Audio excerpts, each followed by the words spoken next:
First, let's open up Facebook.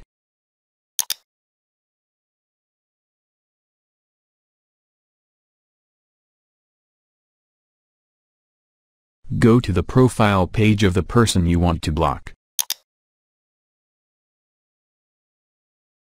Next to message, press the dots button and click on block.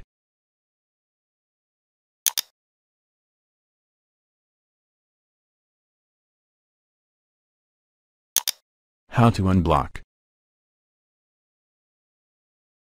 Click the arrow, then settings.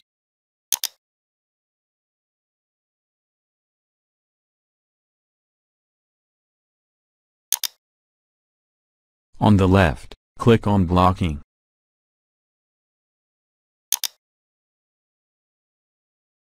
Now you will see your blocked profiles. Just click unblock to unblock it.